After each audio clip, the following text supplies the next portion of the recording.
ഏവരെയും ഞെട്ടിക്കുന്ന ഒരു വാർത്തയാണ് സൂറത്തിൽ നിന്ന് ലഭിക്കുന്നത്. കുറച്ചു പേർക്ക് രസകരമായി തോന്നുമെങ്കിലും വളരെ ഗൗരവത്തോടെ കാണേണ്ട വാർത്തയാണിത്. 13 വയസ്സുള്ള വിദ്യാർത്ഥിയുമായി 23-കാരിയായ അധ്യാപിക ഒളിച്ചോടി എന്നതാണ് സംഭവം. ഇരുവരും ഒളിച്ചോടി 4 ദിവസത്തിന് ശേഷം പോലീസ് പിടിയിലാവുകയും ചെയ്തു. ഇതിൽ എന്താണ് ഞെട്ടാനുള്ളതെന്ന് നോക്കിയാൽ പിന്നീട് വരുന്ന റിപ്പോർട്ടുകളാണ്. വളരെ നാടകീയമായ സംഭവത്തിൽ അധ്യാപിക വിദ്യാർത്ഥിയുടെ കുഞ്ഞിനെ ഗർഭം ധരിച്ചിരിക്കുന്നു എന്നാണ് കണ്ടെത്തിയിരിക്കുന്നത്. അതേസമയം കൗമാരക്കാരനുമായുള്ള ബന്ധത്തിൽ നിന്നാണ് താൻ ഗർഭിണിയായതെന്നാണ് യുവതി സമ്മതിച്ചിരിക്കുന്നത്. ഈ വെളിപ്പെടുത്തലിനെ തുടർന്ന് പോലീസ് അധ്യാപികയ്ക്കെതിരെ പോക്സോ നിയമപ്രകാരം കേസെടുത്തു. വ്യാഴാഴ്ച കോടതിയിൽ ഹാജരാക്കി ഇവരെ റിമാൻഡ് ചെയ്യുകയും ചെയ്തു.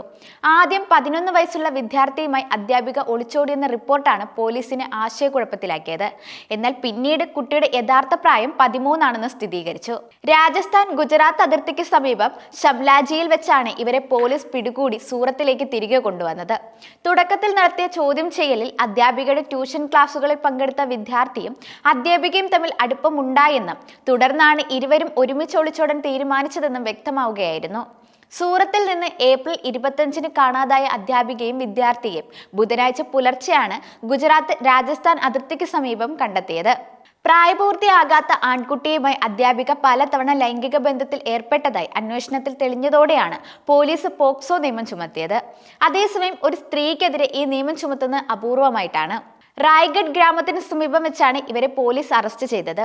സൂറത്തിൽ നിന്ന് പുറപ്പെട്ട ശേഷം ഇരുവരും വഡോദര, അഹമ്മദാബാദ്, ജയ്പൂർ, ഡൽഹി, വൃന്ദാവൻ എന്നിവിടങ്ങളിൽ സഞ്ചരിച്ചിരുന്നു. ഒടുവിൽ രത്തൻപൂർ അതിർത്തിക്ക് സമീപം ഒരു സ്വകാര്യ ബസ്സിൽ നിന്നാണ് പോലീസ് ഇവരെ പിടികൂടിയത്. ആൺകുട്ടിയുടെ രക്ഷിതാക്കളുടെ പരാതിയിൽ പൂനെ പോലീസ് തട്ടിക്കൊണ്ടുപോകലിന് കേസ് രജിസ്റ്റർ ചെയ്തിരുന്നു. ഡെപ്യൂട്ടി പോലീസ് കമ്മീഷണർ പറയുന്നതനുസരിച്ച് സൂറത്ത് ബസ് ഡിപ്പോയിൽ നിന്ന് വെള്ളിയാഴ്ച വൈകുന്നേരം അധ്യാപികയും ആൺകുട്ടിയും അമർനേൽ വഡോദര ബസ്സിൽ യാത്ര തുടങ്ങി. വഡോദരയിലെ ഒരു ഗസ്റ്റ് ഹൗസിൽ താമസിച്ച ഇരുവരും അവിടെ വെച്ച് ശാരീരിക ബന്ധത്തിൽ ഏർപ്പെട്ടു. ഏപ്രിൽ 26-ന് അവർ അഹമ്മദാബാദിലേക്ക് പോയി. അവിടെ കങ്കാരിയ തടാകം സന്ദർശിച്ച ശേഷം രാത്രി ജയ്പൂരിലേക്ക് പോകുന്ന സ്ലീപ്പർ ബസ്സിൽ യാത്രയായി. ജയ്പൂരിൽ ഹവാമഹൽ ഉൾപ്പെടെയുള്ള വിനോദസഞ്ചാര കേന്ദ്രങ്ങൾ സന്ദർശിച്ച ശേഷം ഡൽഹിയിലേക്ക് പോയി. ഡൽഹിയിലെ മാർക്കറ്റുകൾ സന്ദർശിച്ച ശേഷം വൃന്ദാവനിലേക്ക് പോയി.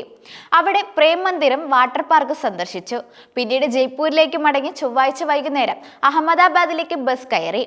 പോലീസ് പോക്സോ നിയമത്തിലെ വിവിധ വകുപ്പുകൾ, അതായത് ബലാത്സംഗം, ലൈംഗികാതിക്രമത്തിനുള്ള ശിക്ഷ, കുട്ടിയെ ലൈംഗികമായി പീഡിപ്പിക്കൽ കൂടാതെ തെറ്റായി തടങ്കലിൽ വെച്ചതിനുള്ള വകുപ്പുമാണ് അധ്യാപികയ്ക്കെതിരെ ചുമത്തിയിരിക്കുന്നത്. അധ്യാപിക പർവത് പാട്ടിയയിലെ ഒരു അപ്പാർട്ട്മെന്റിന്റെ 3-ാം നിലയിലും ആൺകുട്ടിയുടെ കുടുംബം 2-ാം നിലയിലുമാണ് താമസിച്ചിരുന്നത്. ആൺകുട്ടിയുടെ കുടുംബം രാജസ്ഥാനിൽ നിന്നുള്ളവരും അധ്യാപിക മെഹ്സാന സ്വദേശിയുമാണ്. കഴിഞ്ഞ 3 വർഷമായി അവർ ആൺകുട്ടിക്ക് ട്യൂഷൻ നൽകി വരികയായിരുന്നു. അതേസമയം 2 ദിവസം മുന്നെയാണ് പോക്സോ കേസുമായി ബന്ധപ്പെട്ട് ശ്രദ്ധേയമായ ഉത്തരവുമായി മദ്രാസ് ഹൈക്കോടതി വന്നത്. വിവാഹം പോക്സോ കേസിൽ പരിഹാരമല്ലെന്നും കൂടാതെ പോക്സോ കേസ് സമൂഹത്തിനെതിരെയുള്ള കുറ്റമാണെന്നും മദ്രാസ് ഹൈക്കോടതി വ്യക്തമാക്കിയിരുന്നു. ഇരയെ വിവാഹം കഴിച്ചുവെന്ന പേരിൽ പ്രതിയെ വെറുതെ വിട്ടാൽ നിയമത്തിന്റെ ലക്ഷ്യം തന്നെ പരാജയപ്പെടുമെന്നും മദ്രാസ് ഹൈക്കോടതി നിരീക്ഷിച്ചു. ഈ ബന്ധത്തിൽ പരസ്പര സമ്മതത്തോടെയുള്ള ബന്ധമെന്ന വാദം നിലനിൽക്കില്ല എന്നും ഹൈക്കോടതി വ്യക്തമാക്കിയിരുന്നു. പ്രായപൂർത്തിയാകാത്ത അതിജീവിതയുമായി പ്രതി പ്രണയത്തിലും തുടർന്ന് വിവാഹത്തിലും എത്തിയാലും കുറ്റം നിലനിൽക്കുമെന്നും പരസ്പര സമ്മതത്തോടെയുള്ള ബന്ധമെന്ന വാദം നിലനിൽക്കില്ല എന്നുമാണ് മദ്രാസ് ഹൈക്കോടതിയുടെ ഉത്തരവ്. പോക്സോ കേസിൽ നിന്ന് 22 വയസ്സുകാരനായ പ്രതിയെ കുറ്റവിമുക്തനാക്കിയ വിധിയും ഹൈക്കോടതി റദ്ദാക്കുന്നതിനിടയിലായിരുന്നു ഈ ഒരു ഉത്തരവ്. അതിജീവിത ഇപ്പോൾ ഗർഭിണിയാണെന്നത് കണക്കിലെടുത്ത് ഏറ്റവും കുറഞ്ഞ ശിക്ഷയായ 10 വർഷം തടവും 1000 രൂപ പിഴയുമാണ് പ്രതിയായ 22-കാരന് കോടതി വിധിച്ചത്. നീലഗിരി ജില്ലയിലെ വെല്ലിംഗ്ടൺ പോലീസ് സമർപ്പിച്ച അപ്പീലിലാണ് മദ്രാസ് ഹൈക്കോടതിയുടെ ഉത്തരവ്. ഊട്ടി സ്വദേശിയായ യുവാവിനെ വെറുതെ വിട്ട നീലഗിരി കോടതി ഉത്തരവ് റദ്ദാക്കിക്കൊണ്ടാണ് മദ്രാസ് ഹൈക്കോടതിയുടെ നിർണായക നിരീക്ഷണം. യുവാവിന് 10 വർഷം തടവും 1000 രൂപ പിഴയും ഹൈക്കോടതി വിധിച്ചു. 17-കാരിയെ യുവാവ് തട്ടിക്കൊണ്ടുപോയി പീഡിപ്പിച്ചു എന്നായിരുന്നു കേസ്. എന്നാൽ അയൽക്കാരായ തങ്ങൾ പ്രണയത്തിലായിരുന്നുവെന്നും മറ്റൊരു വിവാഹം നിശ്ചയിച്ചപ്പോൾ പെൺകുട്ടി തന്നോടൊപ്പം വന്നതാണെന്ന് യുവാവ് വാദിച്ചു. വിചാരണാ നടപടികൾ പുരോഗമിക്കുന്നതിനിടെ ഇരുവരും വിവാഹിതരായെന്ന് കോടതി അറിയിക്കുകയായിരുന്നു. ഇഷ്ടമില്ലാത്ത വിവാഹത്തിന് വീട്ടുകാർ നിർബന്ധിച്ചെങ്കിൽ അധികൃതരെ അറിയിക്കുകയായിരുന്നു വേണ്ടതെന്നും പെൺകുട്ടിയെ നിയമപ്രകാരം സംരക്ഷിക്കാനല്ല യുവാവ് ശ്രമിച്ചതെന്നും കണ്ടെത്തിയാണ് നീലഗിരി കോടതി ഉത്തരവ് റദ്ദാക്കി ഹൈക്കോടതി ശിക്ഷ വിധിച്ചത്.